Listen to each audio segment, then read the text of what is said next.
分の性格を一言で表すなら。はい。これはですね、よく友達とかと飲むと性格が悪い。だろうね。俺もそう思ってるよ。いや、俺もそうまで言えないけど。でも性格が悪い、本当に性格悪い人に多分性格悪いって言えないと思うんですよね。可愛い性格、可愛い性格の悪さ。何やそれ。ずいぶんポジティブな性格の悪さやな。でも性格悪いって言われてももう傷つかなくなりましたね。傷つかないね。色が白いねぐらいの気持ちで言われてる。事実だなって。なんならありがとうぐらいの感じ。そうそう。ぐらいの認識してくれてありがとうって感じ。はい、ではお次こちらでございます。エンタメ業界で尊敬する人物は誰？はい。まあ影響いるの？いますいますいます。影響を受けたのはミュージシャンでいうとx ジャパンのヒデ。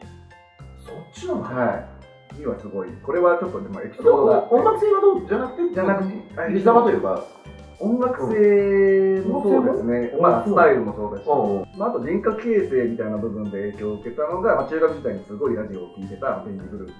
触れにくいとこ行ったね。そうですね。だけど時代そうね。そうですね。うちら界隈みんな聞いてたよね、あれね。そうですね。面白かったよね。はい。本当コンプライアンス関係ない時代のこのトークというか、もうあれにめちゃめちゃしびれて、それがなんかこう魅力だったじゃん。そうですね。はい。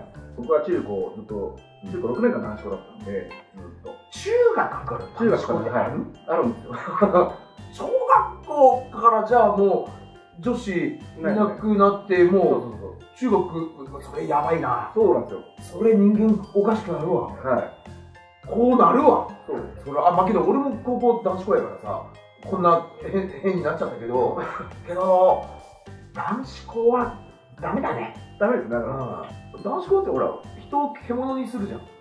あと悪ふざけがすごいおかしくなっちゃって、女性という目がないんで、だからなんかテニスボール入れるなんかあるじゃないですか、ペットボトルで。あそこになんかみんなでおしっこ食べて遊ぶとかいうのを中3とかにやって、中3ですよ。小3の遊びじゃないですか。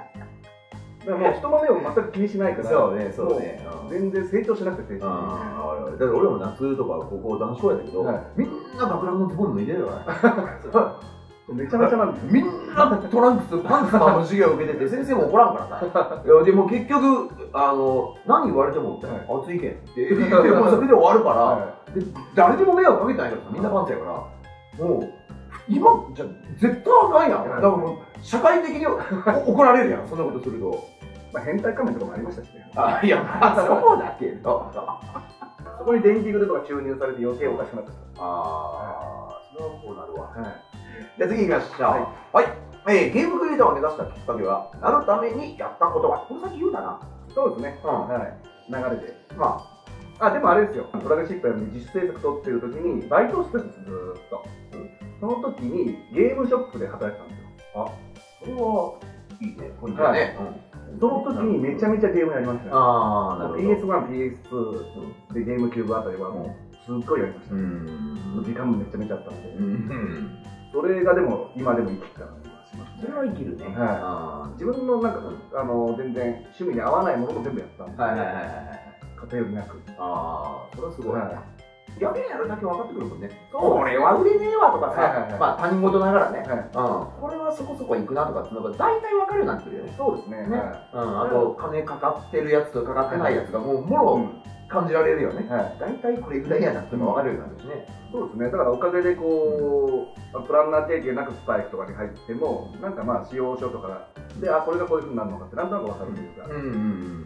映画とか見ててもさ、まあ特に動画なんかさ、まあ大体2時間ぐらいの尺を見終わるけども、まあ楽しみながら見るけど、見終わった後結局電車の中で考えるのは、あれ多分7000万ぐらいで作ってるなとか、これ多分3000万以下だなとか、だからこれ2億ぐらい使ってるなって、なんとなくもう分かるようになってきたから、ゲームそんだけやれたっつうのは、もう完全に今の仕事に生きてるよね。そうですね。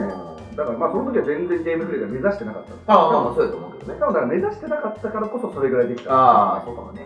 無駄なものもやった。それはいい。